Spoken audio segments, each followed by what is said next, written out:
The planet Rin 4 was dying slowly.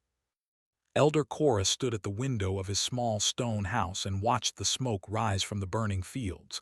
His people, the Velith, had lived on this world for 300 years. They had built farms and homes. They had raised families. They had created medicine from the plants that grew in their rich soil. The Velith were known across the galaxy as healers and farmers. They had no weapons. They had no warships. They had never needed them. But now a sickness was killing them. The gray wilt had appeared 6 weeks ago. It started with a cough. Then came the gray spots on the skin. Then death. The disease moved fast and showed no mercy. Already 2,000 Velith had died. The healers worked day and night, but nothing helped. Their medicine, famous across 100 star systems, could not stop this plague. Chorus was old. His blue skin had faded to pale gray, and his 4 arms trembled when he walked. He had led his people for 40 years. He had seen hard times before, but he had never seen anything like this. A knock came at his door. He turned slowly and called out for the visitor to enter. Neera stepped inside. She was young, barely 20 cycles old. Her skin was still bright blue, and her eyes were sharp and clever. She worked as a translator and had learned to speak 12 different alien languages. Chorus had always believed she would become a great leader someday, if there was still a colony left to lead. Elder Neera said, her voice was tight with fear. "We have counted the dead from last night, 107 more." Chorus closed his eyes. 107. That was almost double from the day before. "And Healer Tavar," he asked, "does he have any news?" Neera shook her head. "He has tried everything. The gray wilt does not respond to any treatment, he says." She stopped and looked at the floor. "Tell me," Chorus said gently. "He says we will all be dead within 2 months, maybe less." The words hung in the air like poison. Chorus felt his heart sink. 2 months. That was all the time his people had left. "There must be something we can do," he said. "Someone out there must be able to help us." Neera looked up. "I could send a distress signal, a wide broadcast to every species within range. Someone might answer." Chorus thought about this. The Velith had always kept to themselves. They traded their medicine and their crops, but they did not ask for help from others. They were proud. They were independent. But pride would not save them from extinction. "Do it," he said. "Send the message. Tell them we are dying. Tell them we need medical aid. Tell them." His voice broke. "Tell them we have no one else to turn to." Neera nodded and hurried out of the room. Chorus watched her go, then turned back to the window. He wondered if anyone would answer. The galaxy was a cold place. Species looked after themselves. Why would anyone come to help a small colony of farmers and healers? He did not know that far away, on a blue planet called Earth, someone was already listening. The message arrived at Terran Galactic Response Command 3 hours later. A young communications officer noticed it first and passed it up the chain. Within an hour, it had reached the desk of Admiral Park Junho. Junho was 52 years old. He had served in the Terran Navy for 30 years. He had fought in 2 wars and commanded ships across a dozen star systems. His face was hard and lined with scars. His eyes were cold and steady. But when he read the message from Rin 4, something stirred in his chest. He called for Dr. Lee Hanna to come to his office. Hanna was the Navy's chief xenobiologist. She knew more about alien diseases than anyone else in the fleet. She was small and quiet, with kind eyes and steady hands. She arrived within minutes and read the medical data that had come with the distress signal. "Can you treat it?" Junho asked. Hanna studied the information carefully. "Yes," she said finally. "The disease is aggressive, but I can create an antidote. It will take time to produce enough for an entire colony, but it can be done." Junho nodded. "Good, I will assign a medical frigate to." His words were cut off by a beep from his console, a priority message from Terran intelligence. He opened it and read quickly. His jaw tightened. What is it? Hana asked. The gray wilt, Junho said slowly. It is not natural, it is a bioweapon. Hana's eyes went wide. A bioweapon, who would do such a thing? The Keth Dominion. The name sent a chill through the room. Everyone knew the Keth. They were a brutal empire that conquered weaker species and turned them into slaves. They had been quiet for years, but intelligence had been watching them carefully. Junho continued reading. According to this report, the Keth released the plague on Rin 4 deliberately. They are waiting for the Velith to become desperate. Then they will arrive and offer to save them in exchange for complete surrender. The Velith will become slaves, and the Keth will take their planet. That is monstrous, Hana whispered. That is the Keth, Junho replied. He stood up and walked to the window. Outside, he could see the great shipyards of Earth, where dozens of warships were being built and repaired. The Velith had asked for medical aid. They expected a few doctors and some medicine. They had no idea what was really coming for them. I'm expanding the mission, Junho said. Hana blinked, sir. One medical frigate is not enough, not with the Keth involved. He turned to face her. I am taking the entire 7th Fleet. The 7th Fleet was one of the largest in the Terran Navy. 12 warships, 40 fighter squadrons, 3 hospital carriers. It was a force built for war, not mercy missions. Admiral, Hana said carefully, the Velith are pacifists. They have never seen a warship in their lives. If we arrive with a battle fleet, we might terrify them. I understand that, Junho said. But I would rather they fear us for one day than serve the Keth for the rest of their lives. He pressed a button on his console and called for Captain Kim Yuna. She arrived moments later. She was 38 years old, a medical corps officer with a reputation for compassion and courage. She had saved thousands of lives in her career, often at great risk to herself.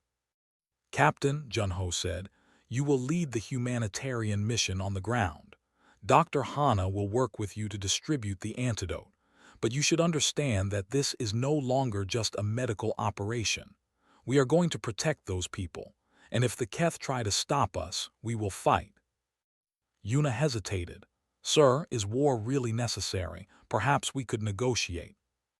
The Keth do not negotiate, Junho cut her off. They take, they enslave, they destroy, and I will not let that happen to the Velith. His voice softened slightly. I know this is not what you signed up for, Captain, but those people need us, all of us, not just our medicine but our strength. Yuna was silent for a moment, then she nodded. I understand, sir. When do we leave? Immediately. Within hours, the 7th Fleet was assembled and ready. 12 great warships powered up their engines. Fighters loaded into their bays. Medical supplies were packed into the hospital carriers, and at the center of it all, Admiral Junho stood on the bridge of his flagship, the Resolve. He thought about the Velith on Rin 4. They were strangers, he had never met them. He did not speak their language, he did not know their customs, but they had called for help and that was enough. The fleet jumped into hyperspace, leaving Earth behind. Far away, on a dying planet, an old man named Chorus waited by his window and prayed that someone would answer his call. He had no idea what was coming. 5 days had passed since Nira sent the distress signal, 5 days of silence, 5 days of death. The colony on Rin 4 was falling apart. The hospitals were full. The healthy had become sick. The sick had become dead. Bodies were burned in great piles outside the settlement because there was no more room to bury them. The smell of smoke and death filled the air. Healer Tavar had not slept in 3 days. He moved from bed to bed, checking on patients, mixing medicine and watching helplessly as the gray wilt took another life. His hands shook from exhaustion. His eyes burned. But he refused to stop. Every hour he worked was another hour someone might survive. In the communication center, Nira sat alone. She had been checking the equipment constantly, hopping for a response to their distress signal. But there was nothing, only silence. The galaxy, it seemed, did not care about a small colony of farmers and healers. Elder Chorus visited her that evening. He walked slowly, leaning on a wooden staff.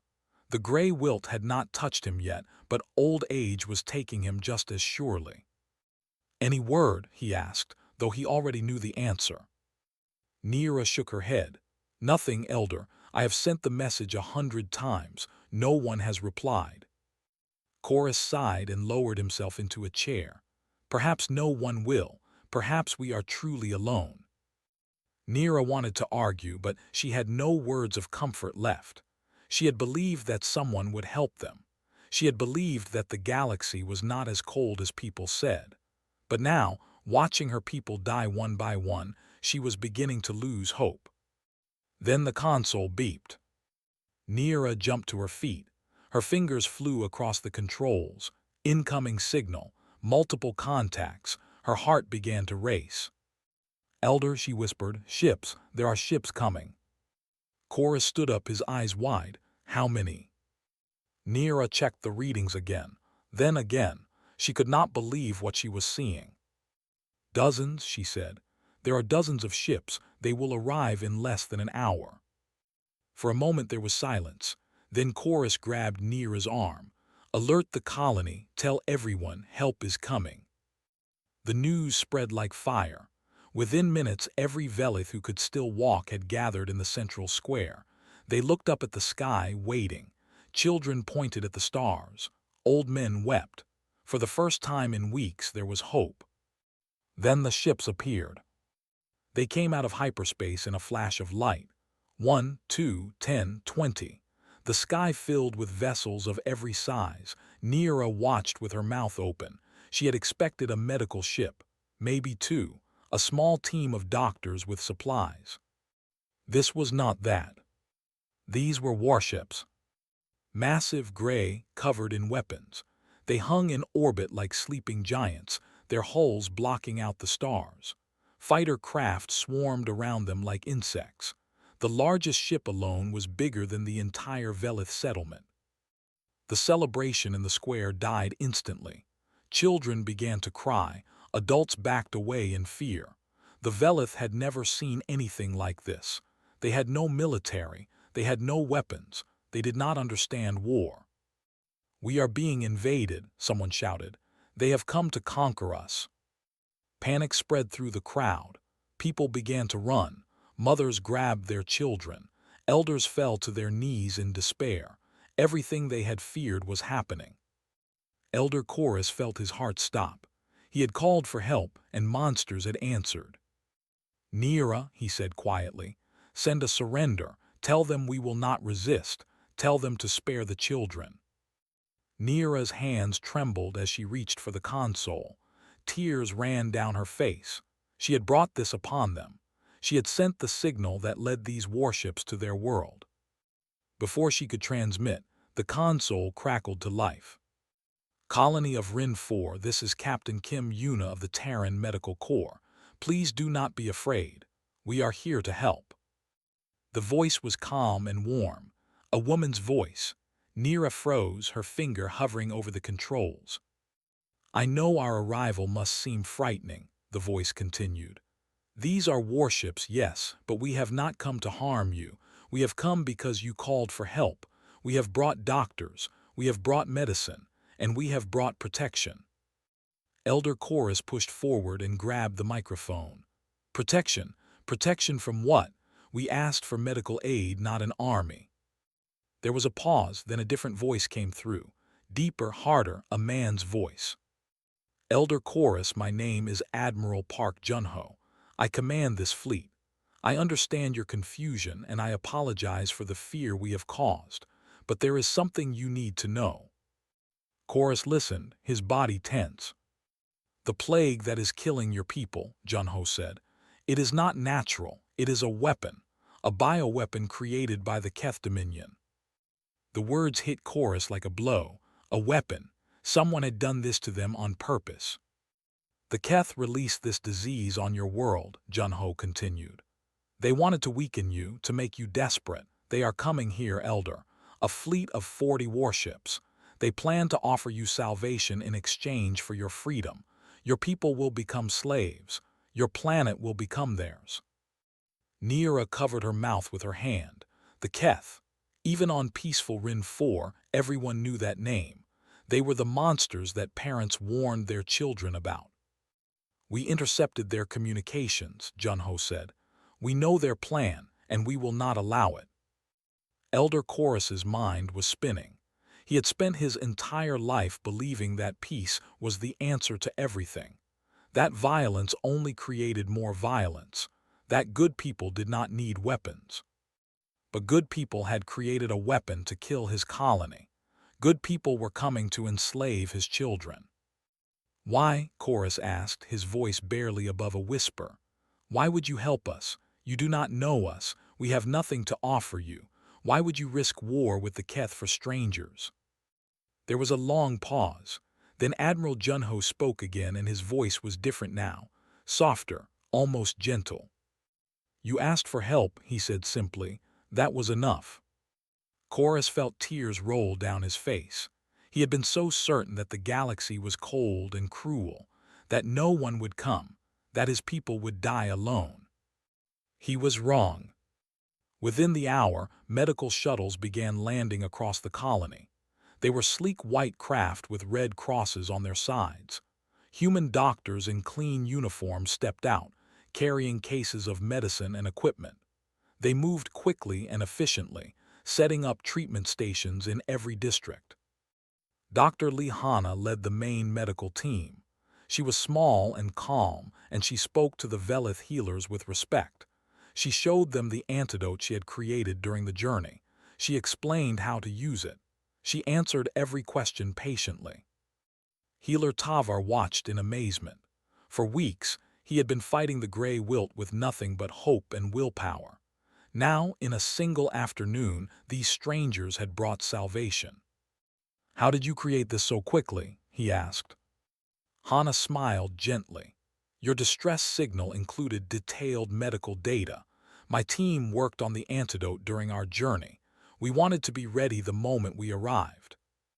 Captain Kim Yuna supervised the distribution of supplies. She walked through the colony, checking on every team, making sure no one was forgotten. When she saw children, she knelt down and spoke to them softly. She gave them small treats from Earth and made them laugh. The Velith did not understand these humans. They had arrived in warships that could destroy cities. They had weapons that could kill thousands, but they used their power to heal and protect. That night, Elder Chorus met with Admiral Junho in person. The human was tall and strong, with a face like stone. But when he shook Chorus's hand, his grip was gentle. I must ask you again, Chorus said. Why? Your ships could have gone anywhere, your doctors could have helped anyone. Why did you choose us? Junho was quiet for a moment. Then he looked out the window at the stars. When I was young, he said, my grandfather told me a story. He said that the measure of a person is not what they do when it is easy. It is what they do when it is hard, when they have nothing to gain, when they might lose everything. He turned back to Chorus. You called for help, you were strangers. You had nothing to offer us, but you were in pain and you needed someone. That is reason enough. Chorus did not know what to say. He had lived for 90 years. He had met thousands of beings from dozens of species. He had never met anyone like this. The Keth will come, he said finally. They will not forgive this. They will want blood. Junho nodded. Let them come, we will be ready. Above the planet, the Terran fleet spread across the sky like a shield. Lieutenant Choi Tiho stood on the bridge of the Resolve, monitoring the defense systems. He was young and focused, with quick hands and a sharp mind. He had trained his entire life for moments like this. Sir, he said into his communicator, all stations report ready. If the Keth want to fight, they will get one. Far away, on the edge of the star system, a fleet of Keth warships prepared to jump. They expected to find a dying colony begging for mercy. They had no idea what was waiting for them. 3 days of peace, 3 days of healing, 3 days of hope. The antidote was working. Across the colony, the sick were getting better. The gray spots faded from their skin. The coughing stopped. Children who had been close to death were now sitting up and asking for food. For the first time in months, the Velith began to smile again. Dr. Lihana worked without rest. She moved from hospital to hospital, checking on patients, training Velith healers, and adjusting treatments. She had saved thousands of lives, but she refused to celebrate. There was still work to do. Healer Tavar walked beside her as they visited the recovery ward. Rows of beds stretched across the room, filled with Velith who were finally healing. Some of them waved weakly at Hana. Others were sleeping peacefully. "I do not understand your people," Tavar said quietly. "You came from so far away, you brought so much, and you ask for nothing in return." Hana smiled. "We do not help people because we want something from them. We help because it is the right thing to do." Tavar shook his head. "In all my years, I have never met a species like yours." Outside the hospital, Velith children played with human soldiers. The soldiers taught them simple games from Earth. The children laughed and chased each other through the streets. It was a beautiful sight, full of life and joy. But in orbit, the mood was different. Lieutenant Choi Tiho stood on the bridge of the Resolve, staring at his sensor display. Something was wrong. The readings at the edge of the system were changing. Energy signatures were building. Something was coming. "Admiral," he said into his communicator, "I am detecting hyperspace distortions, multiple contacts. They will arrive in approximately 30 minutes. Admiral Park Junho was in the command center, reviewing fleet positions. He heard Tiho's report and felt his body tense. The Keth were finally here. "How many ships?" he asked. Tiho checked his readings. His face went pale. 40 warships, sir, plus support craft. They outnumber us nearly 4-1. Junho closed his eyes for a moment. He had known this moment would come. He had prepared for it. But knowing and facing were different things. "All ships battle stations," he ordered. "Fighter squadrons launch immediately. Medical teams evacuate to protected positions. This is not a drill." Across the fleet, alarms began to sound. Pilots ran to their fighters. Gunners took their positions. The great warships that had seemed so peaceful now came alive with deadly purpose. On the surface, Captain Kim Yuna heard the alarm and felt her heart sink. She had hoped it would not come to this. She had hoped the Keth would see the Terran fleet and turn away.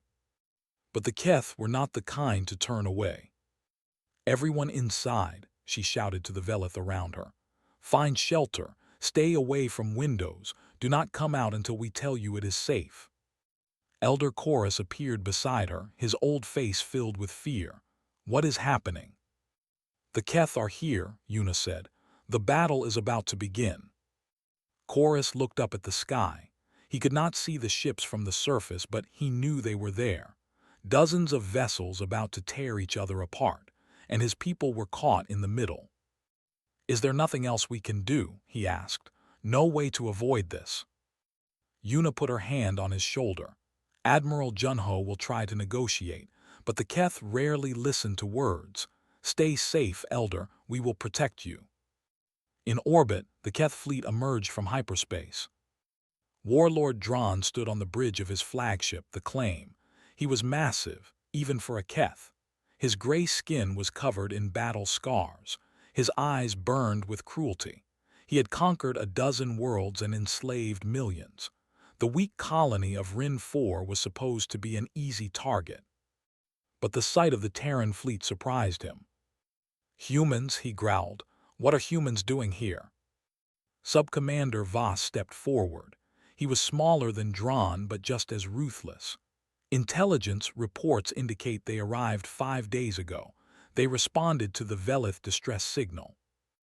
Dron laughed. It was a cold, ugly sound. "They came to play hero. How touching." He turned to his communications officer. "Open a channel to the human flagship." A moment later, Admiral Junho's face appeared on the screen. The two commanders stared at each other across the void of space. Human, Dron said. You are trespassing in Keth territory. The Velith belong to us. Leave now and I will let you live. Junho's expression did not change. The Velith have requested our protection.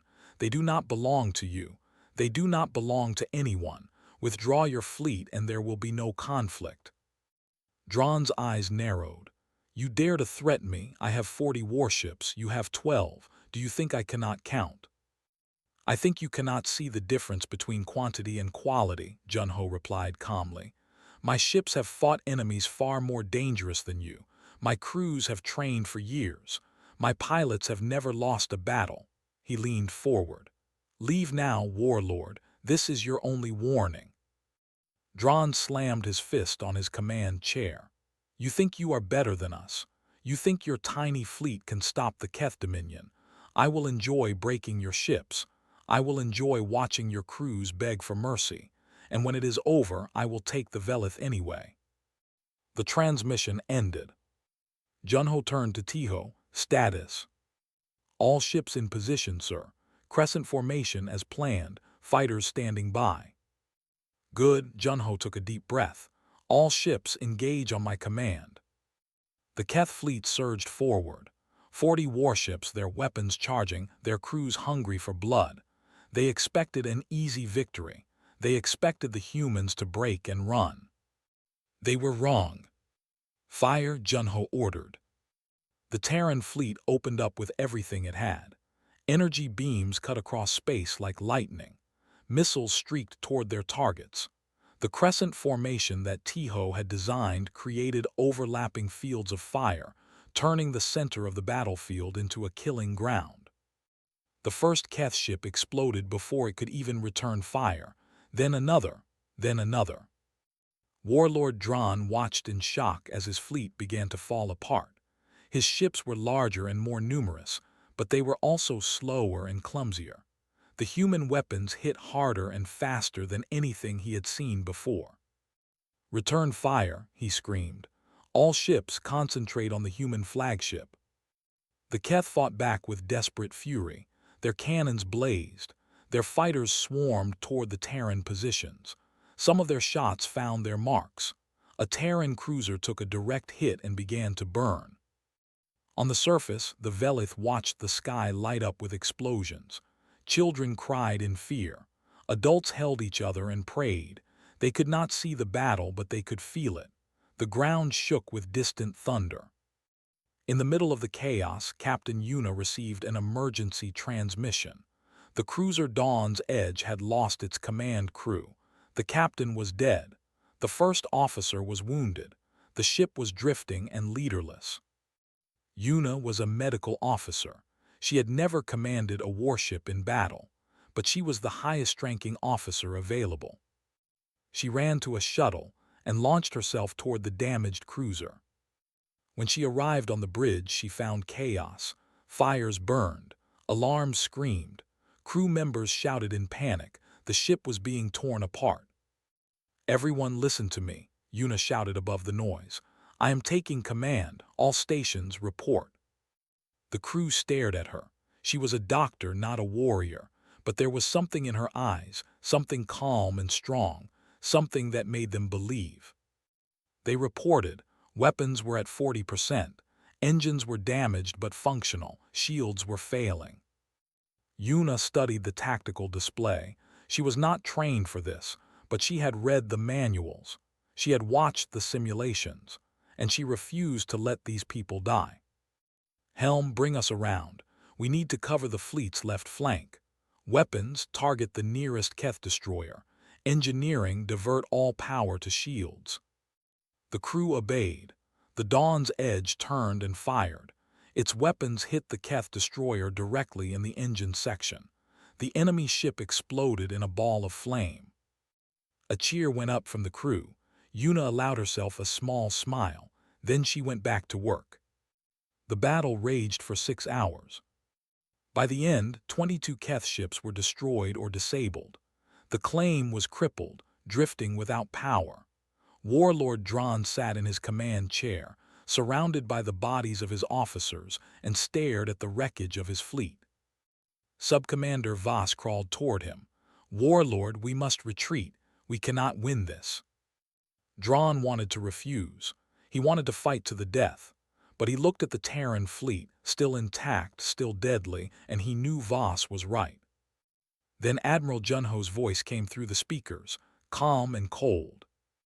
"Warlord Drawn, this battle is over. Withdraw now and your surviving crews will live. Stay, and I will personally make sure the Keth Dominion learns what happens when you attack people under human protection." Drawn's hands shook with rage.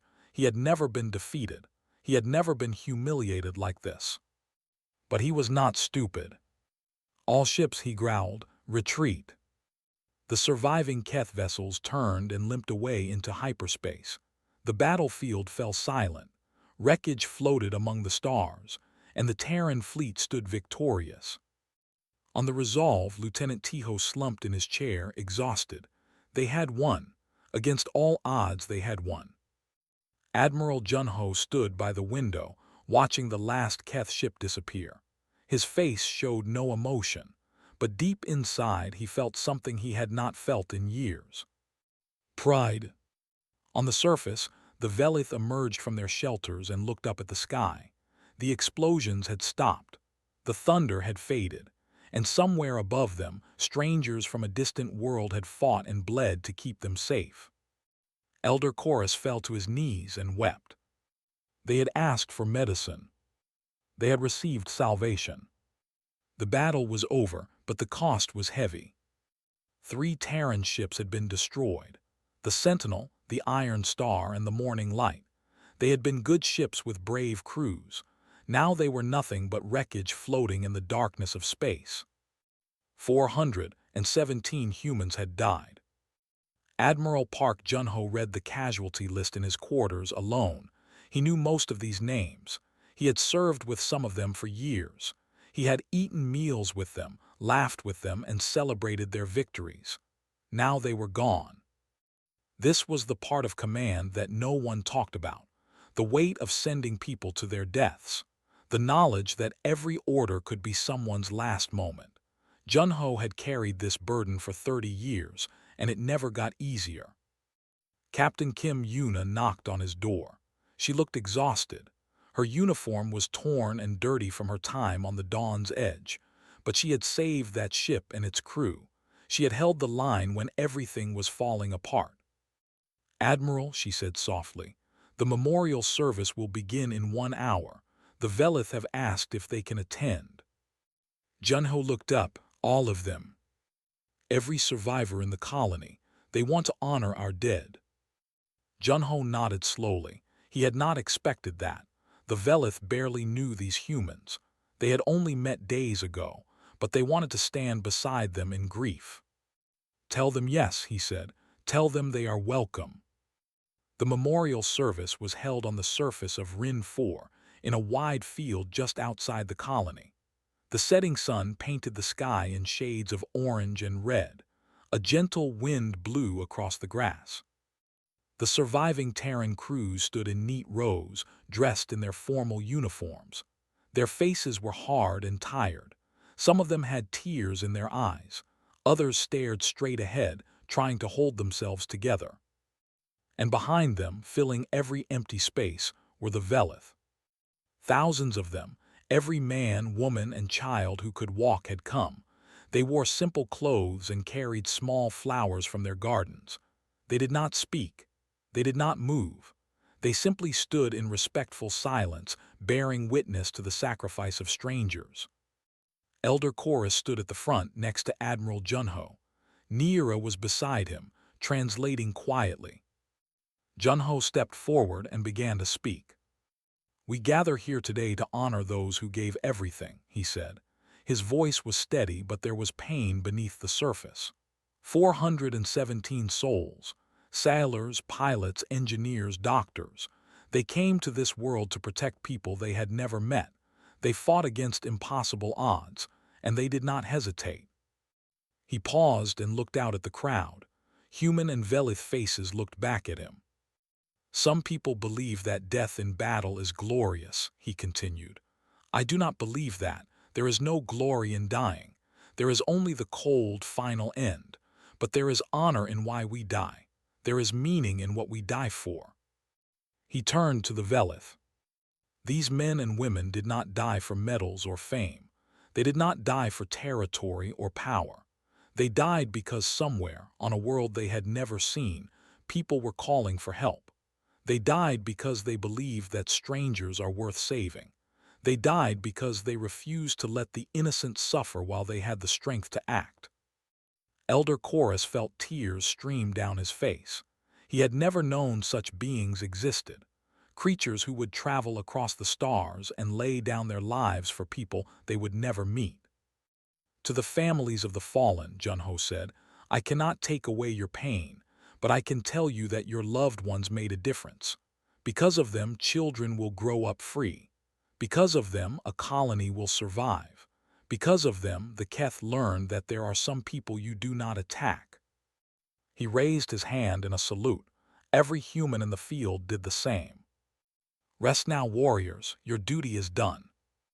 The Velith did not know the human gesture, but they understood its meaning. As one, they raised their hands and released the flowers they had brought. Thousands of petals floated into the air, carried by the wind, drifting toward the sky like tiny stars. It was beautiful, it was heartbreaking. After the service, Captain Yuna walked alone through the colony. She needed time to think, time to process everything that had happened. She found herself at the hospital where she had worked when they first arrived. Inside, Velith patients were recovering. Human doctors were still caring for them. The work continued, even in grief. A young medic approached her. His name was Song Minwoo. He was barely 20 years old with a kind face and gentle hands. He had been one of her best students. Captain, he said, are you all right? Yuna tried to smile but failed. I keep thinking about what happened, the Dawn's Edge, the battle, all those people who died. She shook her head. I am a doctor, Minwoo. I save lives. I do not take them. But during that battle I gave orders that killed people. Keth, yes, but still people. Minwoo was quiet for a moment. Then he said, May I tell you something, Captain? Of course. Before the battle I was treating children in this hospital. There was a little girl named Elni. She was 5 years old and very sick. I held her hand while she slept. He paused. During the battle, a Keth missile hit the building next door. If you had not held the line, if you had not stopped those ships, that missile would have hit us instead. Elni would be dead. So would dozens of others. Yuna looked at him. You did not kill people, Captain, Minwoo said softly. You saved them. That is what matters. Yuna felt something loosen in her chest. The guilt did not disappear, but it became lighter, easier to carry. Thank you, Minwoo, she said. That evening, Nira found Admiral Junho sitting alone on a hill overlooking the colony. He was watching the stars, his face unreadable. She sat down beside him, nervous but determined. Admiral, she said, I need to ask you something. Go ahead. What happens now? The Keth retreated, but they will come back. They always come back. And when they do, will you still be here? Or will you leave us alone again? Junho turned to look at her. In the fading light, his face seemed softer than before. We are not leaving, he said. Nira blinked. What do you mean? I have spoken with my commanders on Earth. We are establishing a permanent outpost in this system. Ships will patrol your borders. Soldiers will train your people to defend themselves. You will never stand alone again. Nira felt her heart skip. She had hoped for this but had not dared to believe it. But that is not all, Junho continued. Earth is offering the Velith full partnership in the Terran Cooperative. It is an alliance of species who protect each other and share resources. If you join, you will have access to our technology, our medicine, and our military strength. And in return, you will share your knowledge with us.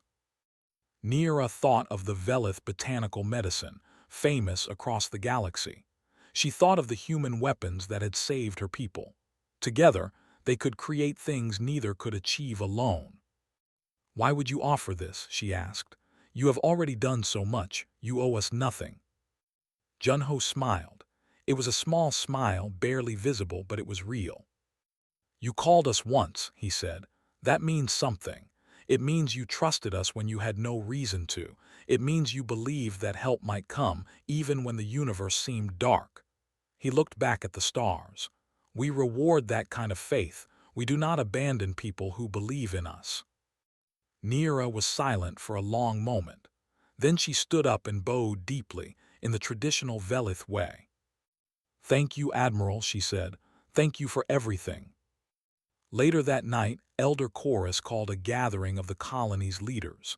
He told them about the Terran offer. He explained what it would mean. There was much discussion, much debate, much fear. But in the end, the vote was unanimous. The Velith would join the Terran Cooperative. They had been alone for 300 years. They had believed that peace meant avoiding others, that safety meant isolation. But the gray wilt had taught them a hard truth. Sometimes peace was not enough. Sometimes you needed friends who were willing to fight for you. And sometimes those friends came from the stars, wrapped in warships and armor, with hearts full of kindness. Cora stood at his window that night, watching the lights of the Terran fleet above. He was old and tired. He knew he did not have many years left, but for the first time in months he was not afraid. His people would survive, his people would thrive, and they would never have to call for help alone again. In his heart, he made a promise. He would tell this story to every child in the colony. He would make sure they never forgot the day the sky filled with warships, and strangers from a distant world came to save them. He would make sure they remembered what humanity had taught them. That kindness and strength could exist together. That mercy and power were not opposites.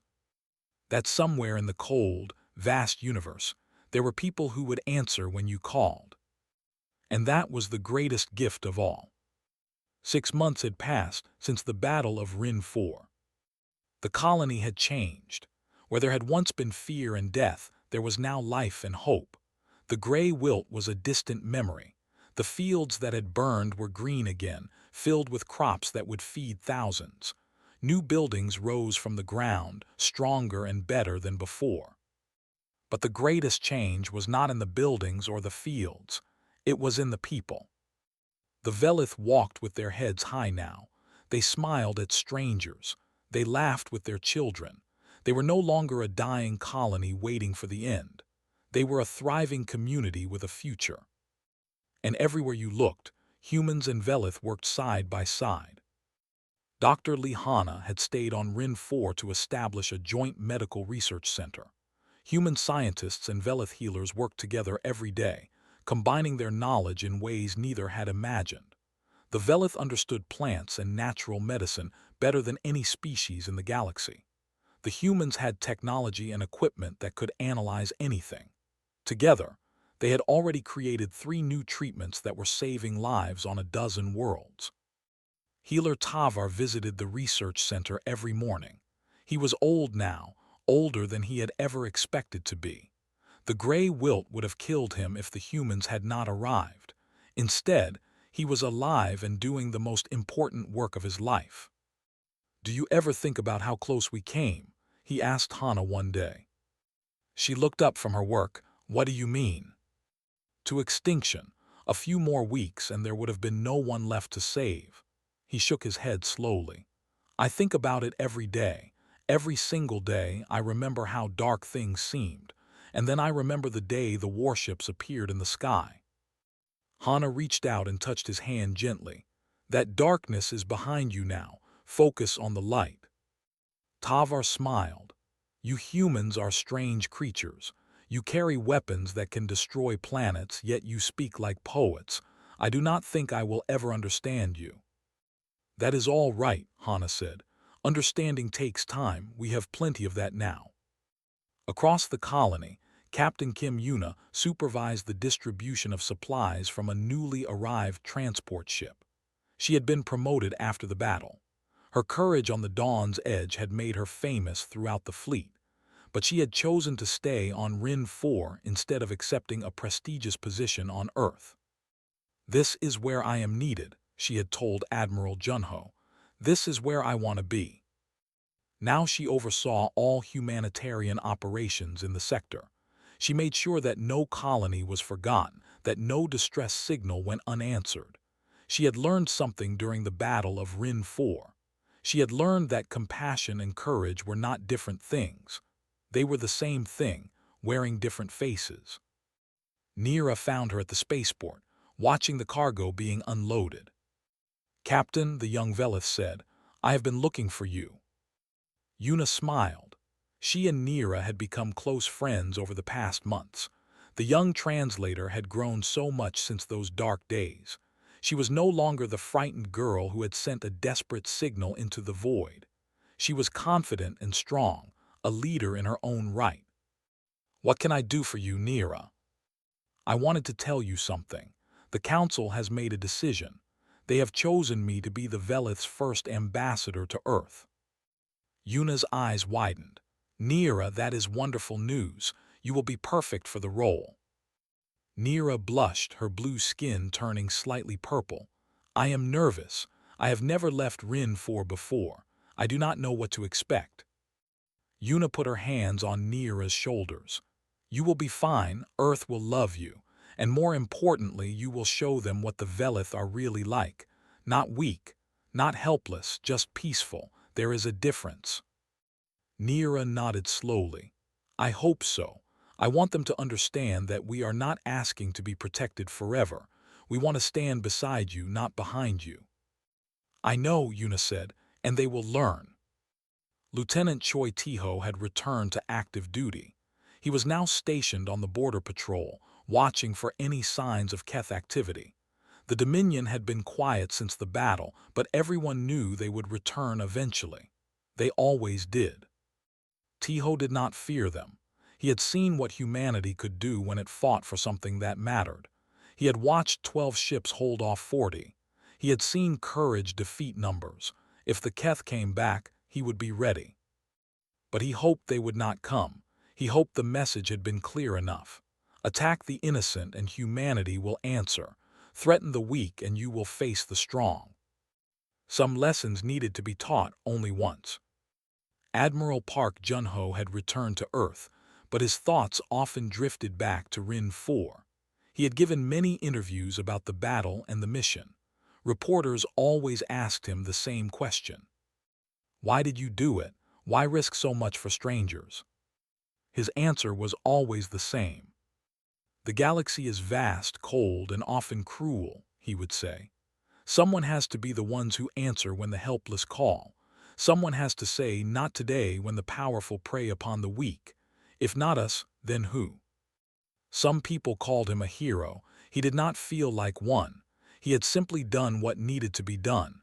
He had protected people who could not protect themselves. That was not heroism. That was duty. But the Velith did not see it that way. To them, he was more than a hero. He was proof that goodness still existed in the universe. He was the answer to a prayer they had never expected to be heard. Elder Chorus spent his final months recording messages for future generations. He knew he was dying. His old body was finally giving up, but he was at peace. He had seen his people saved. He had seen them rise from the ashes of despair. He had seen them join hands with creatures from another world. His last recording was played at his memorial service. Thousands of Velith and humans gathered to hear his words. "My children," his voice said, crackling and weak but full of love. "I am speaking to you from the past, but my words are meant for the future. I want to tell you about a day that changed everything. A day when the sky filled with warships and we thought we were going to die." The crowd was silent, listening. "We had sent a signal into the darkness asking for medicine. We expected a few doctors, perhaps a small ship. We were desperate and afraid.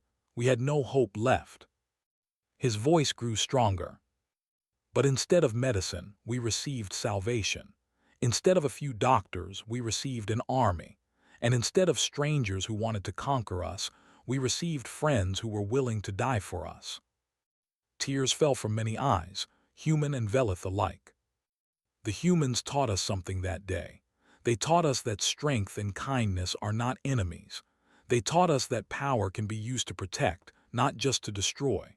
They taught us that somewhere in this cold, vast universe, there are people who will answer when you call. His final words echoed across the gathering. Never forget this lesson, my children. Never forget what the humans did for us. And if you ever see someone in need, someone crying out for help, someone who has lost all hope, remember what was done for us, and do the same for them. The recording ended. The crowd stood in silence for a long moment. Then, slowly, they began to applaud. On a hill overlooking the colony, Nira stood alone as the sun set. She watched the lights of the Terran outpost twinkling in the distance. She watched the Velith children playing in the streets below. She watched the cargo ships coming and going, carrying medicine and food and hope to a dozen different worlds. She thought about the distress signal she had sent 6 months ago. She had been so scared, so certain that no one would come, so ready to surrender to the darkness. But someone had heard her, someone had answered, someone had crossed the stars to save her people. They had expected medical aid. They had received human warships instead. And now, standing on that hill, watching two species build a future together, Nira understood something important. The humans had not just saved the Velith from the plague. They had not just protected them from the Keth. They had given them something far more valuable. They had given them proof. Proof that kindness still existed among the stars. Proof that the powerful could choose to protect the weak. Proof that strangers could become family. And proof that no matter how dark the universe seemed, there was always someone willing to be a light. Nira wiped the tears from her eyes and smiled. Then she walked down the hill to join her people. Human and Velith working together. A family born from crisis. A hope that would never fade. This was the legacy of the Battle of Rin 4. This was what humanity had given them. And this was only the beginning.